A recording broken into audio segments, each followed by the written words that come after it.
कल हो सकती है बीजेपी सीईसी की बैठक। प्रधानमंत्री मोदी बैठक में हो सकते हैं शामिल। उम्मीदवारों के नामों पर चर्चा होते हुए नजर आएगी। इलेक्शन कमीशन की मीटिंग भारतीय जनता पार्टी की, जिसमें कि शामिल होंगे प्रधानमंत्री नरेंद्र मोदी। कुछ सीटें बची हुई है, उसमें उम्मीदवारों के नामों को लेकर चर्चा होनी बाकी है। इसके अलावा कुछ राज्य ऐसे जहां पर सीट बंटवारे को लेकर अब फिलहाल फाइनल बात हो चुकी है और इसीलिए वहां से कौन कौन चुनावी रण में उतरता हुआ नजर आएगा, ये फाइनल होना है। अक्षर राय हमारे साथ जुड़े हुए हैं। ये मीटिंग कल कितने बजे के करीब शुरू होगी, कौन कौन इस मीटिंग में शामिल होगा प्रधानमंत्री मोदी के साथ साथ?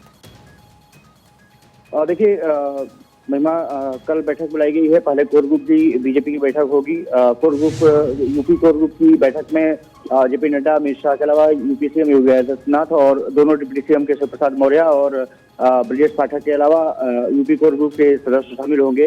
कहा जा रहा है कि महाराष्ट्र की कोर ग्रुप की बैठक भी हो सकती है, जिसमें कुछ सीटों को लेकर के चर्चा की जाएगी।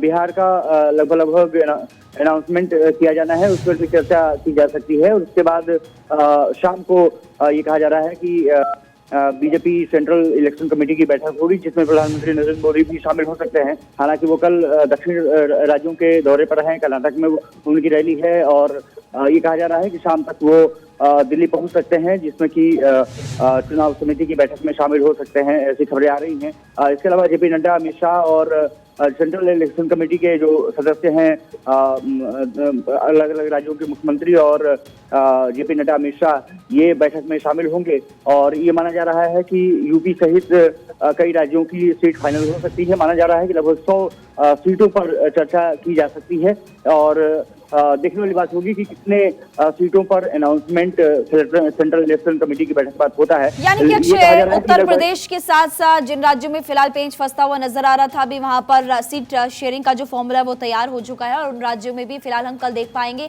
या हो सकता है कि आने वाले समय में जल्द ही उन राज्यों के भी उम्मीदवार सामने आ जाए। और देखिए, ये कहा जा रहा है कि जैसे यूपी की 25 सीटों पर लगभग चर्चा हो सकती है, ऐसी उम्मीद जताई जा रही है। उपेंद्र रावत बाराबंकी से चुनाव लड़ने वाले थे, उनका एक वीडियो वायरल हुआ था, उसके बाद उन्होंने टिकट लौटा दिया था। उस सीट पर भी चर्चा हो सकती है। बिहार को लेकर के चर्चा की जा सकती है और ये कहा जा रहा है कि बिहार की चर्चा के बाद जो एनडीए घटक दल है, चाहे वो जेडीयू हो, जीतन राम मांझी हो, उपेंद्र कुशवाहा हो, हालांकि नाराजगी कहीं ना कहीं पशुपत पारस की रही है और उसको लेकर किस तरह सामंजस्य बैठा जाता है और उस पर चर्चा की जाएगी। उसके बाद संयुक्त रूप से प्रेस कॉन्फ्रेंस की जा सकती है।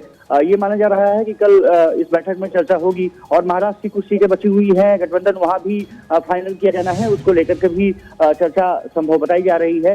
फिलहाल यूपी सबसे बड़ा राज्य है, जिसको लेकर के कल पहले कोर ग्रुप की बैठक होगी और उसके बाद सेंट्रल इलेक्शन कमेटी की बैठक में तमाम चर्चाएं होगी। क्योंकि आपने अभी कहा कि उत्तर प्रदेश सबसे बड़ा राज्य और सबसे बड़ी बात की भारतीय जनता पार्टी ने टारगेट भी रखा है कि 80 की 80 सीटों पर बीजेपी इस बार जीत दर्ज करने वाली है।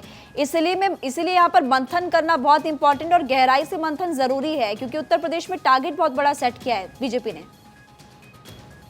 देखिए, सबसे बड़ा राज्य है और कहते हैं कि जिसने यूपी जीता वो देश जीतता है और साफ तौर पर है कि प्रधानमंत्री भी जानते हैं और बीजेपी नेतृत्व भी जानता है। इसीलिए पूर्वांचल की कुछ सीटें होल्ड पर रखी गई थी, जिसमें कि गाजीपुर बहुत महत्वपूर्ण है।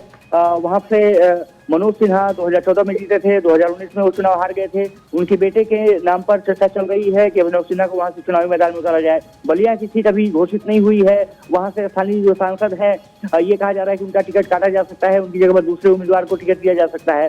सलेमपुर सीट है और इसके अलावा भी पूर्वांचल के अलावा मध्य में भी कई ऐसी सीटें हैं जिस पर की बीजेपी लगातार मंथन कर रही है। अब देखने वाली बात ये होगी कि कोर ग्रुप की बैठक के बाद कितने नामों पर मुहर लगती है, लेकिन लगभग ये कहा जा रहा है कि लगभग 25 से 30 सीटें होंगी जिस पर की चर्चा की जाएगी और फिर उसके बाद मुहर लग जाएगी तमाम सीटों पर। बहुत बहुत शुक्रिया अक्षय।